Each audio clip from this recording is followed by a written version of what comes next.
Today I'm going to be reviewing The Passenger by Cormac McCarthy.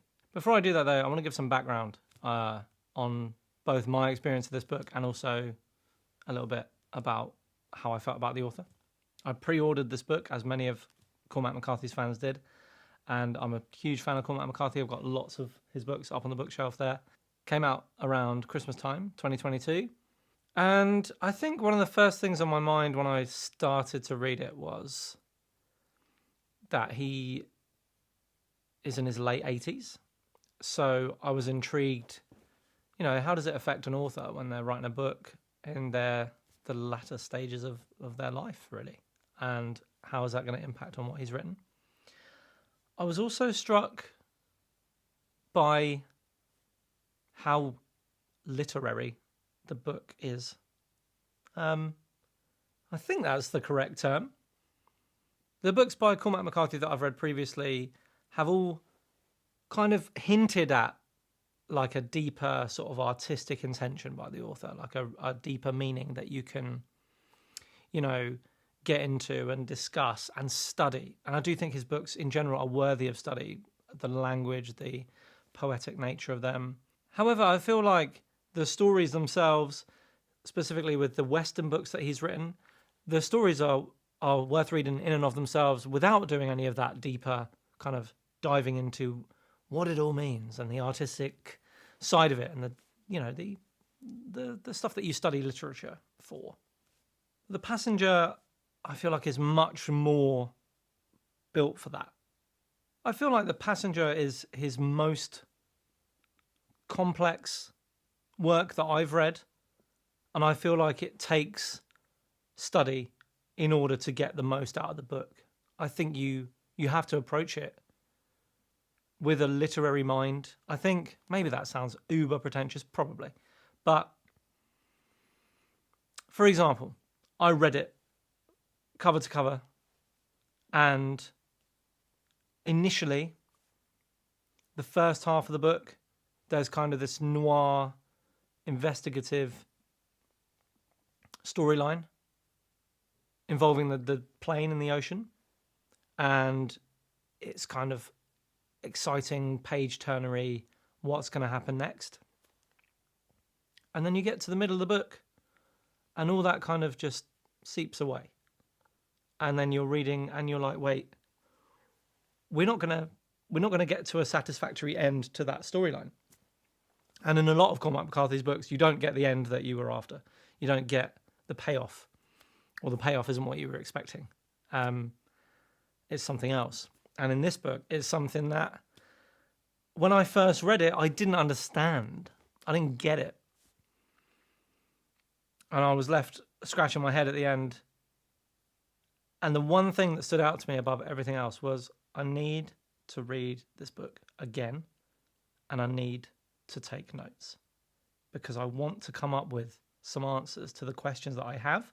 And I knew that the way to do that was to be more mindful and record my thoughts as I went through. So I did. I read it again, and I made some notes. I'm going to show them to you right now.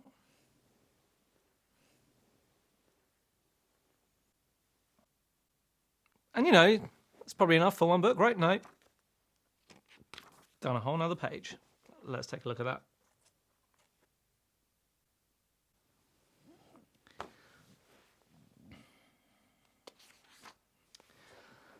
Maybe now is a good time to talk about how influential this book has been to this channel. With the amount that I was writing down, the amount that's in the notebooks,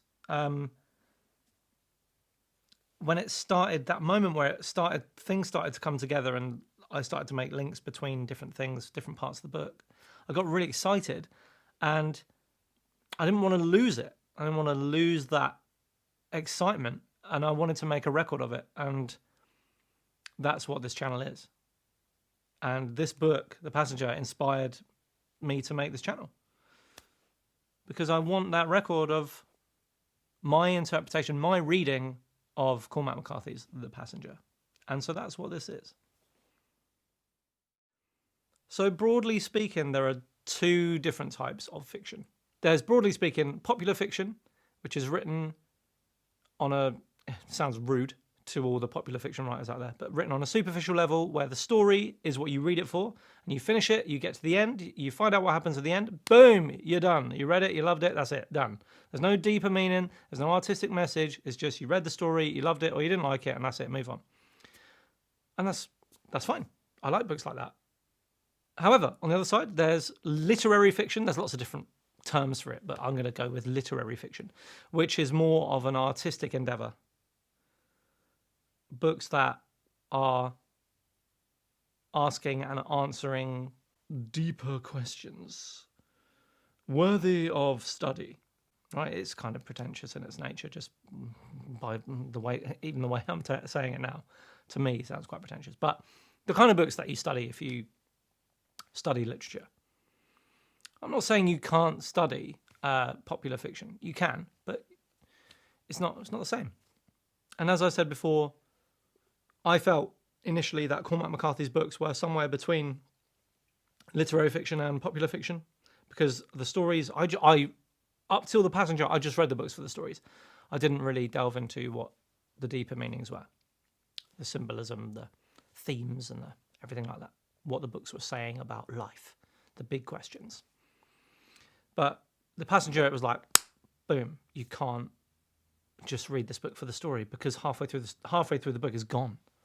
It changes, and you're left bobbing in an ocean, which is a theme that we're going to come back to. So before we start deep analysis of The Passenger by Cormac McCarthy, let's talk briefly about what the story is, what's going on the surface level of the story. We have two main characters, they're brother and sister. The first one we meet, tragically, has committed suicide in the first few pages of the book. Her name is Alicia Weston. There's two really important things to understand about Alicia Weston. The first is that she is a mathematical genius like the world has never seen.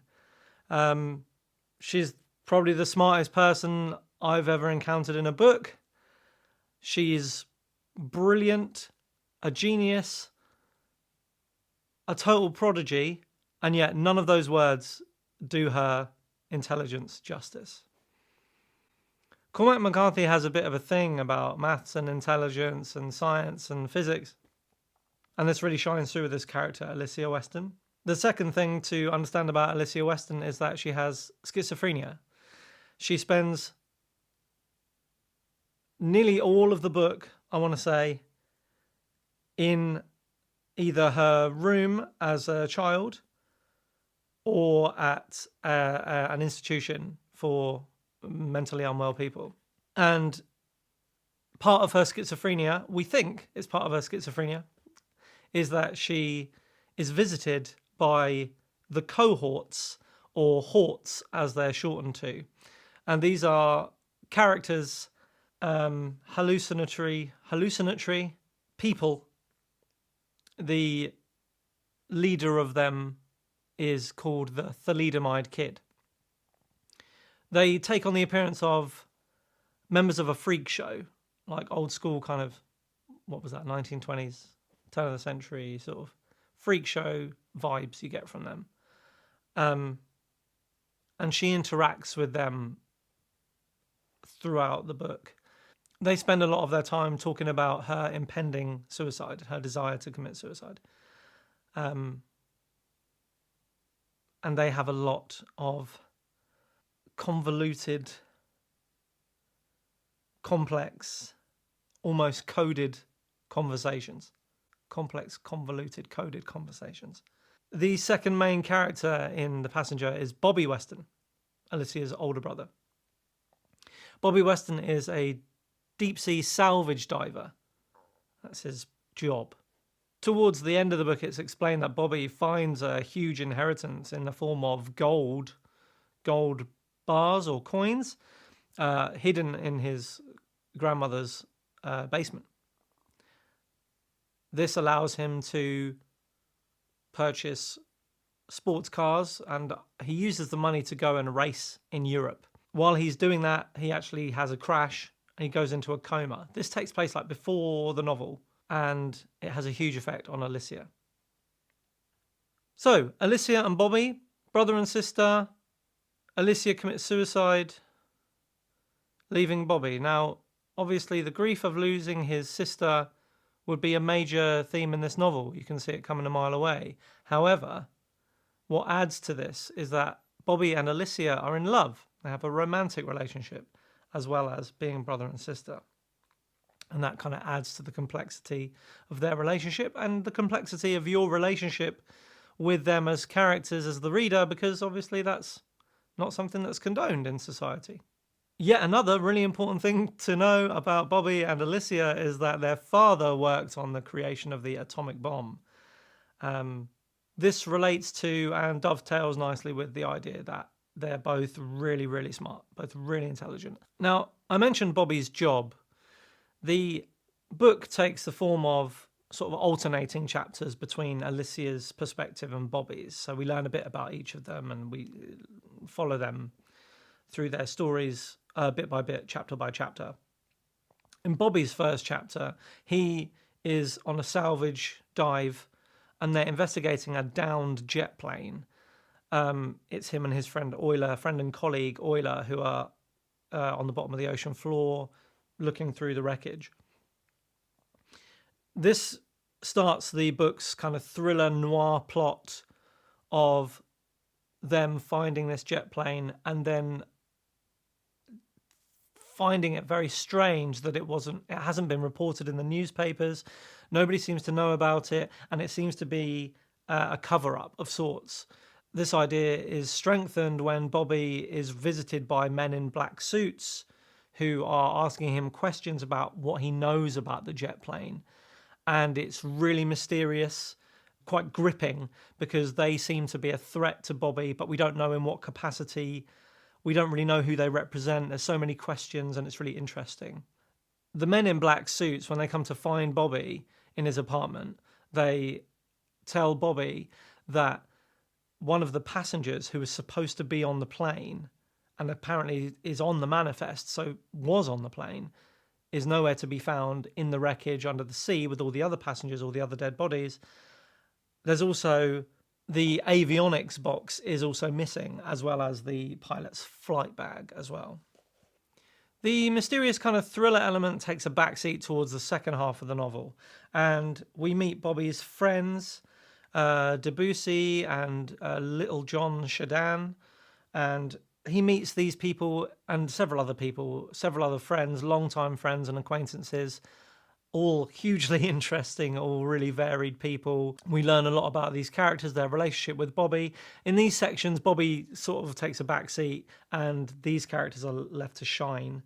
And they're sort of almost little episodes that you could just read and enjoy for in and of themselves, irrespective of how they fit into the wider plot of the book. I'd say the climax of the book is probably the part where Bobby meets one of Alicia's visions. He meets the thalidomide kid. It's the same one from her visions.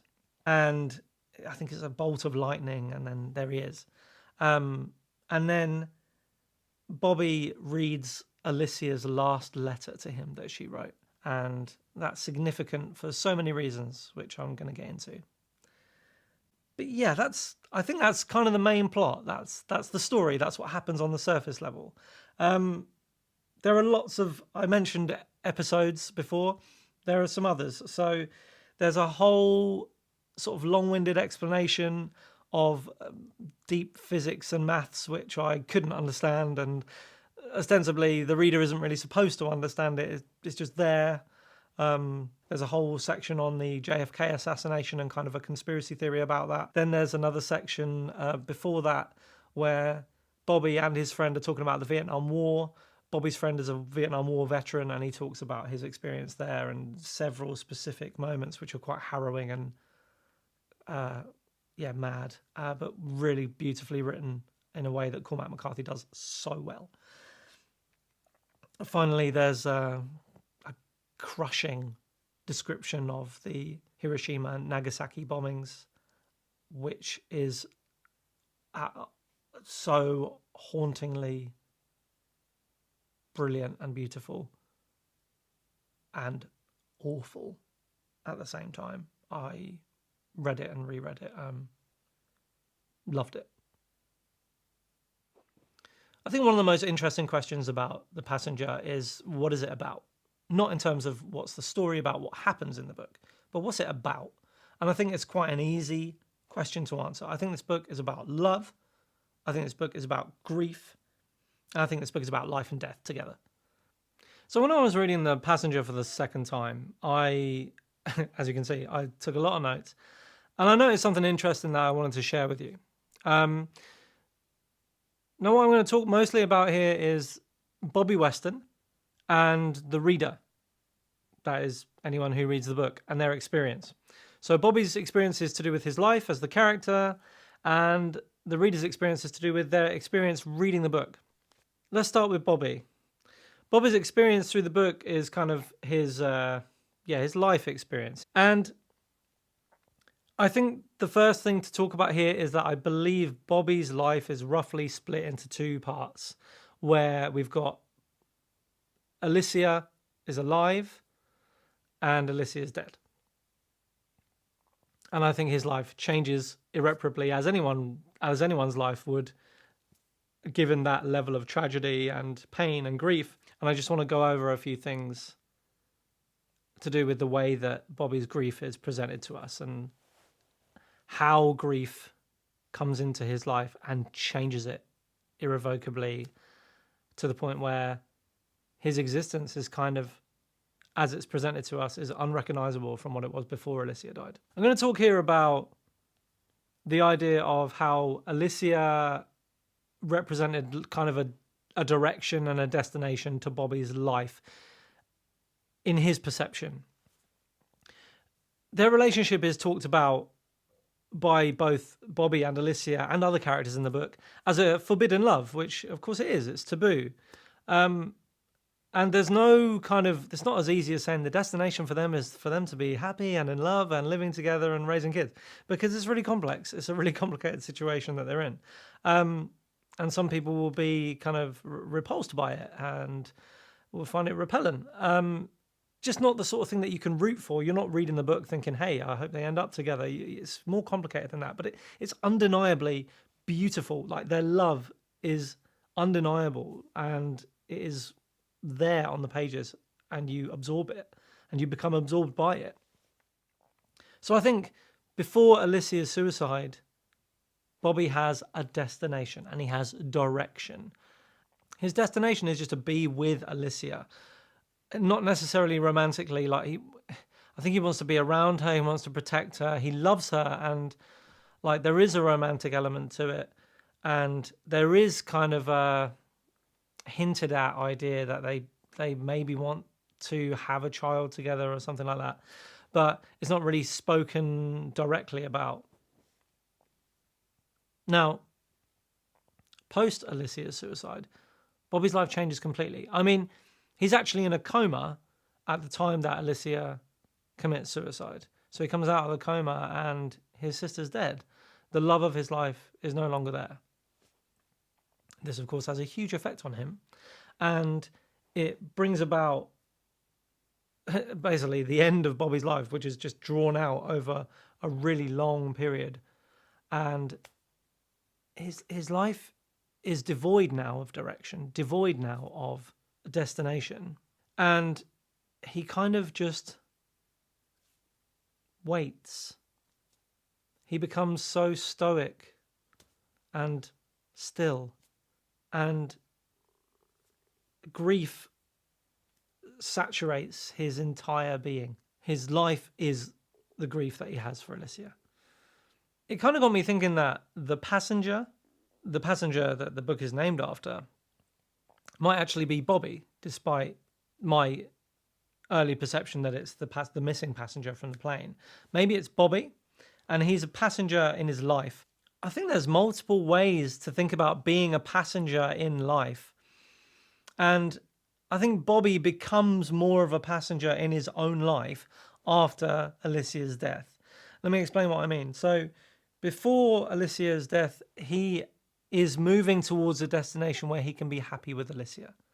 They don't have it all worked out yet, but they're moving towards it. So his perception of his life is that he's at point A and he wants to get to point B.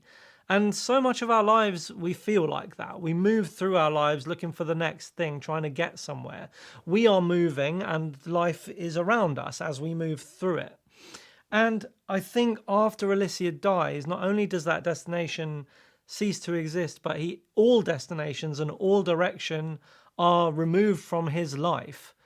And he is now a passenger that's vastly different, like a passenger who sat on a stationary object while things move around him. He is stoic, he's still.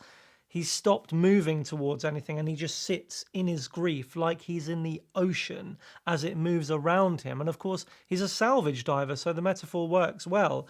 He sits in the depths of the ocean of grief that his life has become as it moves around him. He doesn't have a direction or a destination anymore. And I think that is put across to us brilliantly. And there's quite a lot of evidence for this being kind of the symbol of Bobby's grief and how important it is to the rest of his life. Thinking about Bobby's direction and destination before Alicia's death, we can look no further than the bus ride they're on together, where Bobby is asked by a Spanish passenger on the bus, "Where are you going?" And he replies in Spanish, "Al fin del camino," which means the end of the road. So he clearly has a destination. He has direction in his life. This idea of Bobby having a destination before Alicia dies is hinted at strongly by Long John Shadan, who will come up later, I think, as well. He says that he had a dream where Bobby found the mouth of hell in the ocean floor. And that Bobby, he says to another character that Bobby is afraid of depths, despite being a deep sea diver. Just kind of gives us this idea that his destination isn't what he thinks it is, and it's not leading him to happiness, or it can't lead him to happiness because, well, it's too complicated a relationship that they have, and also because Alicia is going to kill herself. She's intent on doing that. I've said before that when Alicia dies, Bobby's life changes dramatically from this idea of him being in control of his life, taking it from destination to destination, having point A and point B in mind, to his perception being that he's just surrounded by grief without a clear direction, like kind of bobbing in the ocean, directionless and fully saturated by the grief that he feels for his lost sister. Shadan says to Bobby, "We don't move through days, they move through us." And I think that's a perfect summation of how Bobby is living after Alicia dies, right up until the end of the book. Klein, Bobby's lawyer, says to him, "I get the sense you're just waiting." And he asks him, "When are you going to take this seriously?" Bobby himself knew that he should wonder what would become of him. He knows that he has nowhere to go. He has no interest in moving forward with his life or moving on from Alicia. He just sits in his grief. Why is he so hell-bent on sitting in grief? Shouldn't he move on? Isn't that what we do in life? We find a way to move past things.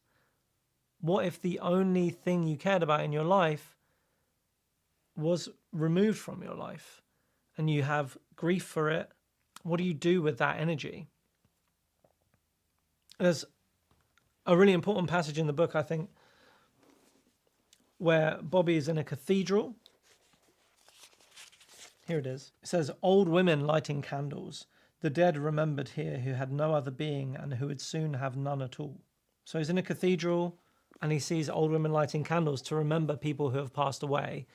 And he is lighting his own candle, but the difference is that his candle is the rest of his life. He's going to sit in that grief.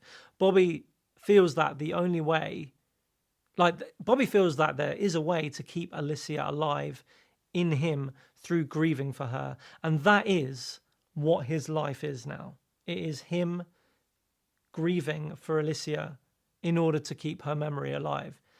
I can't remember where I heard this, but I think it's fairly well known as like an idea that we die twice. We die when we actually die physically, and then we die the last time someone mentions your name, which I feel like is something that Bobby really feels about Alicia as well. Like, he is the last remaining essence of her is now in him. I think it's so interesting as well that he keeps that last letter from Alicia unopened so that it almost feels like there's no end. I think reading that last letter represents an end to his grief, and perhaps it means that he's going to start to move on. He does, of course, eventually give it to somebody else to read. But I think it's interesting that he chooses not to for so long, because he feels he has to keep the journey going. And by not knowing what's in the letter, some part of her is more alive still, because it's in the letter and it's unseen. Kind of a Schrodinger's cat, but like more sad. There's a few more ways in which Cormac McCarthy presents us with the idea that Bobby's life underwent a huge change when Alicia died, and he went from moving through his life to his life moving through him. We have the very beginning of the book. Alicia has a dream that her and Bobby are running after a train that's just too fast for them to catch up to. And as it fades into the distance, Bobby says, "We'll follow the tracks." And Alicia replies with, "Following the tracks won't help us." And you think that it would, like, you follow the tracks, you get to the train because it's on the tracks. But I think it's a really interesting message there, that following the tracks isn't going to lead you to where you want to go. And I think it's a nice sort of foreshadowing of what's to come in the book, that Bobby, despite following the tracks, isn't going to get to the destination because something's going to happen to Alicia and his life's going to change and the tracks are just going to not be there anymore. I also think it's interesting that the kid at one point says of Alicia that she's not to be derailed, is she? And I think that kind of gives you the sense that while Bobby ends the book in a state of overwhelming grief in which he has no direction and he has no destination, Alicia has always had a destination, and it's always been that she's going to commit suicide. Just one last thing to say here about Bobby Weston's journey. In the two halves of the book, the first half, he has that direction because Alicia is alive and he's working towards being happy in his life with her. I think it's interesting that Cormac McCarthy gives us a set scene where Bobby goes to salvage a boat that's sunk in the river, and the river is filthy dirty. He dives into it and he can't see his hand in front of his face. I think he says there's a light that's completely useless because it doesn't light up anything worth seeing past the dirt. And I think it's really interesting because a river calls to mind the idea of a point A and a point B, and a journey, a destination, which Bobby has at the start, the first half of the book. It's interesting as well that he's blinded in this section, that it almost calls to mind the idea that he knew that he kind of can't see what he's aiming for in his life with Alicia. It's not clear to him, to her, what they're aiming towards. They're just journeying blindly towards this forbidden love that they can't actually attain. And in this moment, Bobby's underwater in the river salvaging. He's blinded in a river that has a point A, point B. When we contrast diving in a dirty river to diving in a vast, spacious ocean that has good visibility, the ocean doesn't have a destination. It's just there. It's a huge, vast, open space where you can go up, down, left, right, almost to the point where you have nowhere to go. And I think this image of Bobby sinking down in the ocean just calls to mind the grief that overtakes him in the second half of the book. So we talked a lot about Bobby and his journey through the book. He's sinking into a darkness he cannot comprehend, the darkness of his grief, his sense of loss for the love of his life, Alicia. And I'm going to come back now to the idea that we as the reader have an experience of this book as well.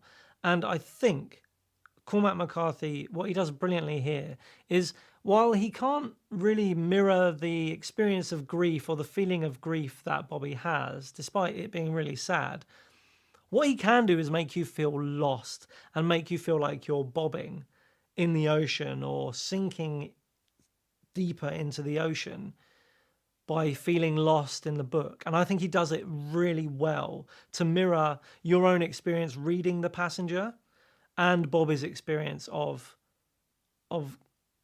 grief and loss. I think there's a relationship there, definitely.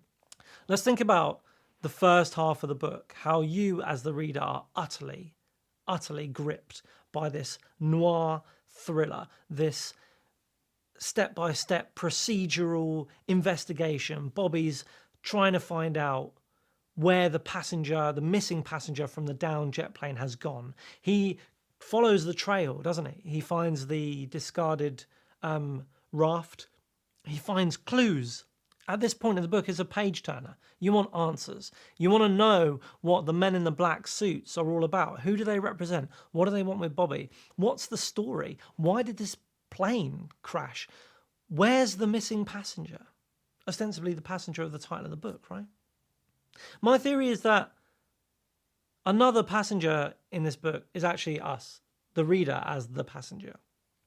And in the same way that Bobby's experience through the book changes dramatically around halfway through, let's say, through his life, when Alicia dies, so too does our experience of reading the book change once that procedural noir thriller starts to dissipate and fizzle out.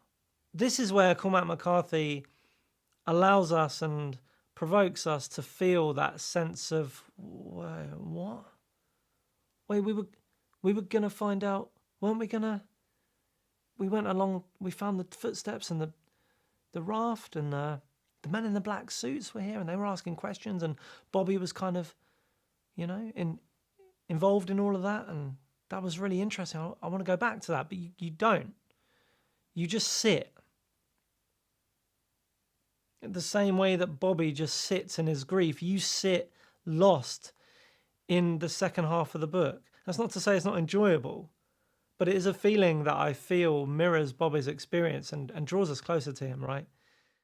So in the same way that Bobby Weston sinks into a darkness he cannot comprehend, so too do we, the reader, around halfway through the book, begin to sink into a darkness that we cannot comprehend. Much like we have different ways of perceiving our lives, whether it's going from point A to point B with a destination in mind, or whether we are sat like we're watching our lives move past us and around us. I feel that's very much mirrored in the way that we read this book. The first half, we are at point A and we want to get to point B. And in the second half of the book, it's almost like the plot crashes like that plane. And we're left with the book, the stories, the meetings, Bobby's meetings with other characters, the conversations and everything. They just kind of wash around us and wash over us. And we're not really going anywhere. But we are, importantly, in it. And we are present as the book kind of whirls around us and enables us to feel a sense of, I think, how Bobby feels lost, and that change, that dramatic change in his life. We are able to feel that kind of through reading this book. So just to finish off, I want to come back to the most beautiful parts of the book for me, the bits that stuck with me most. And it's about the power of grief, which I think is what Cormac McCarthy was trying to get across to us in this book. Shadan, not sure how he perceives his life. I feel like he knows a lot about the two different perceptions of life. I feel like he's very keyed in or clued into what Bobby's experiencing. And like weirdly, he's almost envious of Bobby's grief in a really insensitive way that makes me not like him. It's not really a likable character, Shadan. And yeah, there's a few quotes that kind of embody this. He says, I don't have any tragedies in my life to give it a form and destination outside of my control. He almost says it like he's jealous, right?